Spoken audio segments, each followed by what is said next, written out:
God Provides. The Life of George Mueller. Chapter 4. Sacrifice and Blessing. Nobody? Mary looked up at George as if she was going to cry. He had just returned from the first day at the orphanage. Mary had been cutting out dresses on the parlor floor. Nobody came to 6 Wilson Street, Mary. Not a child. George slumped into a chair. Not a grandmother, not a city official, nobody. Nobody applied, Mary repeated. Where were they? I don't know. I don't understand it. Mary, I've truly examined my heart, and I believe this orphanage is for God's glory and for the sake of the children. Yes, George. And God has always provided, George continued. I prayed for money, and he sent gifts larger than I dreamed. I prayed for kitchen things, and a stranger showed up with his arms full. We prayed for cooks and teachers, and they came, George, said Mary, finishing his sentence. You prayed for clothings, and you got them. You prayed for... She stopped. Suddenly her eyes widened. Oh, George, George, don't you see? That's it. Everything you prayed for, the Lord provided. Yes, everything, except children. That's it, George. You didn't ask for children. We never prayed together for them. George suddenly felt weak. She was right. He had prayed for everything else, but had always assumed that there'd be children. Next, they did the only logical thing. Together in the parlor, they bowed their heads and asked God for the orphans. The next morning, George woke full of confidence. He ate a quick breakfast and told Mary not to expect him for lunch. As he opened the front door of 6 Wilson Street, he noticed 2 people on the pavement were watching him.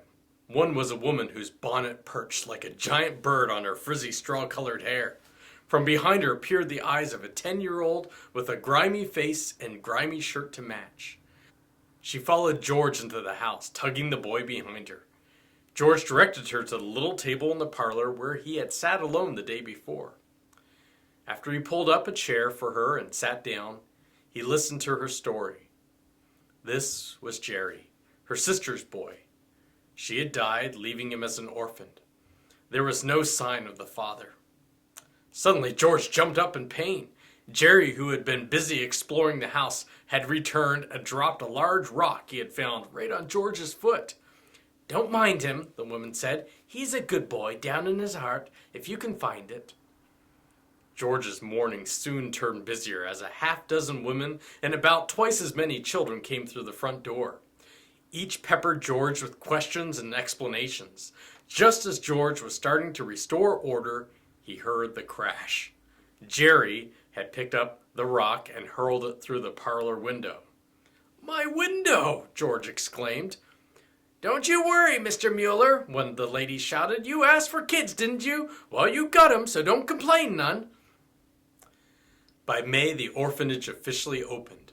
There were 42 children, as well as cooks and house mothers to help care for the children.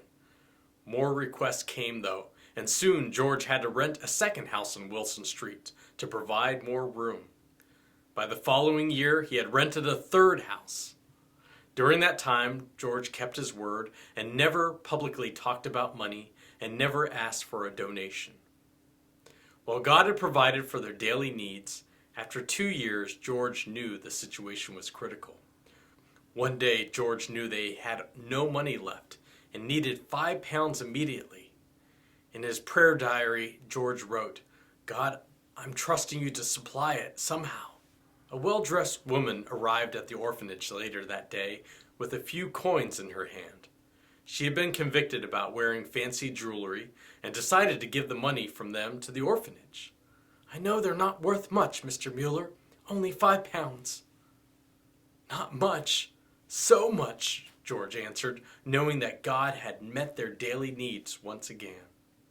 Still, the orphanage continued to operate almost daily with nothing to spare.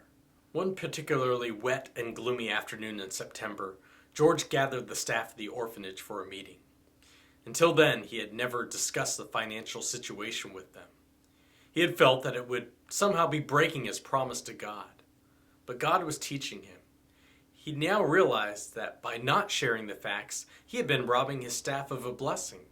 He alone had been praying for the daily needs and had miraculously seen God respond. Now they would have the same opportunity. Still, he was unsure how they would respond to the news. Calmly, George explained how the orphanage was on the brink of closing, despite everything they had done. One woman stood and said, "It might help to cut expenses a little." "But we have," George responded. "We've cut them to the bone." "Not quite, Mr. Mueller. What about my salary?" "What's that?" "My salary, Mr. Mueller. The widow's pension I receive is quite adequate enough." Another staff member handed George several pounds. "I'm heading upstairs to pray for our needs, but I couldn't ask God knowing I was holding this money back. Please take it." Next the cook spoke up. "Count on £6 from me. It's my extra savings in the bank, but I'm sending for it immediately. Now, if you don't mind, I need to attend to the soup and get some praying in while simmering." George looked at the coins they had given. Their sacrifices meant so much, though it was so little. By the end of the week, even these gifts had been spent paying for groceries and bread from the baker. Soon George noticed a strange uneasiness in the orphanages. When he tried to ask two of the staff to help him move a bookcase, they hurried past him, out of the house, pretending they didn't hear. Their arms were full of bundles. He caught the house mother hustling out the back door. She was carrying something too. That night, George had supper at the orphanage. Suddenly, one of the staff members stood up to make a speech. He stuttered out a few sentences and then pushed an envelope towards George. Bewildered, George took the envelope. "Where did this come from? You don't have any money." "It's an answer to your prayer, so the orphanage can stay open." "Yes, but where did you get the money?" "We had some things we didn't need." "Things?" George asked. "Things in our room. Silverware, pictures, a little furniture." "You sold them?" "That's right, Mr. Mueller. We didn't want you to have all the fun of having prayer answered." These sacrifices again met the immediate needs of the orphanages and kept them open. However, in a few days, the money was gone again. Except this time, the houses were stripped down to the essentials, and none of the staff had any money left in savings. The only resource was God. And this was the last possible moment for God to provide. In the midst of the trial, George found himself seated at tea with Mrs. Brightman, a widow from the church. She had come to George to ask for spiritual advice.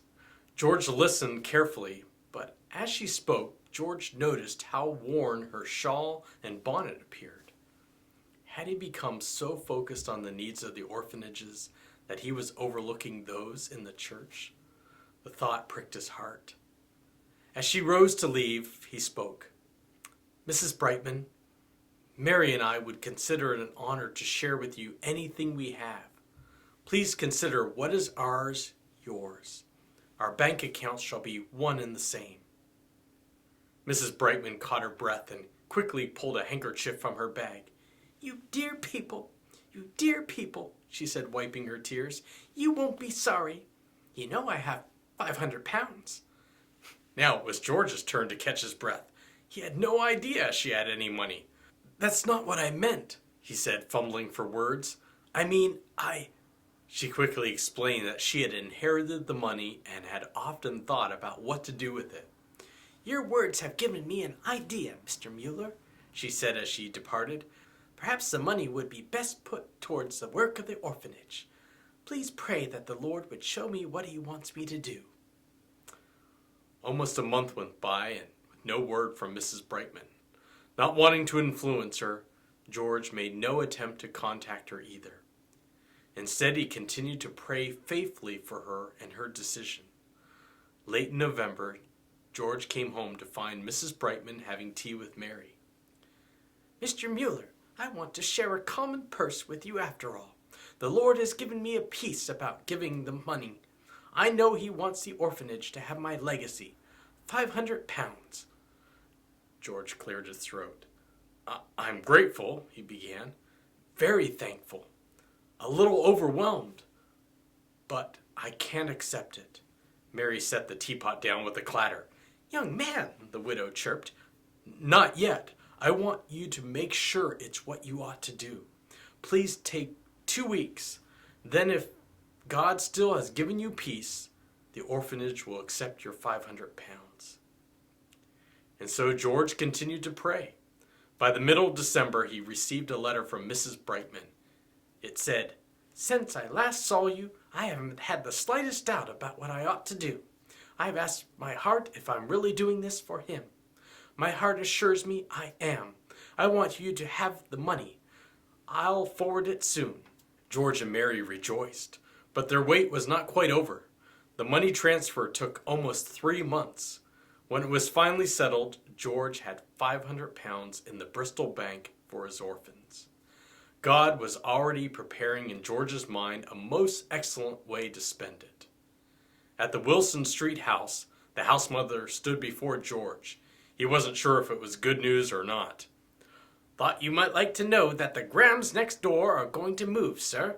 They thought you might want another roomy house for the orphans. Of course, I told 'em it's a pity you have no money. George grinned as he thought of the 500 pounds in the bank. Could this be God's plan? Suddenly they heard a splintering and an earth-shattering crash. Now you've done it! George could hear them scolding.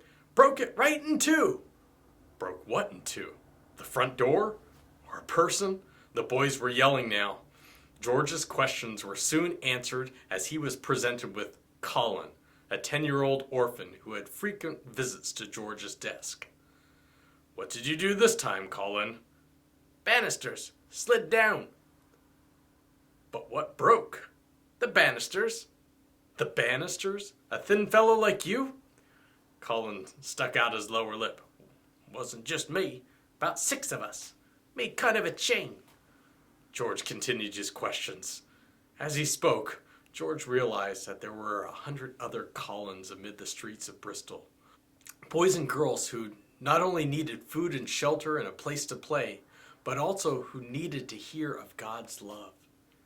Daily, George was having to refuse applicants to the orphanage because there simply wasn't room. Now God had provided the resources and another home right on Wilson Street. God's direction was clear. After Colin left the room, George quietly whispered a prayer. Thank you, God, for sending me Colin today. That summer, 4 Wilson Street became the 4th house for parentless children.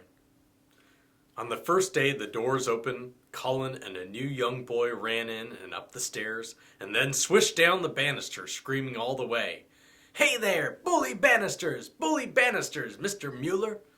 At the front door, George shooed in the rest of the children.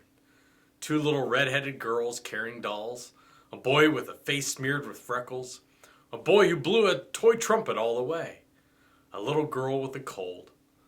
The corners of George's mouth quirked up out of sheer joy. Things had never looked so good for his experiment. For 2 years, all went along smoothly. Contributions came in regularly. Trouble over a bill seemed a thing of the past, and the new staff members heard about it as if it were something that had happened before Queen Victoria's reign. There were now almost 150 orphans who depended on George for food and clothes. But trouble was brewing for George Mueller. One October day in 1844, in a musty house on Wilson Street, a man slammed his kitchen door and exclaimed to his daughter, Them brats did it again, Bessie. Another window, Pa? Not just a window, the skylight. He sank down into a chair. That's the 3rd thing them orphans have busted in 3 months. You ought to get the law and order after them brats, his daughter said as she continued peeling her potatoes. They ruined the street. Make so much racket a body can't sleep afternoons. What are you going to do, Pa? Write a letter. To the law and order? No, to Mueller himself. She flicked a few more potato peelings onto the table. That won't do no good. Letters don't bother that stubborn German preacher. Well, this one will. I've got a way to get him to close up every one of them houses. Now go bring me my pen, Bessie. But what would happen? We'll find out next time.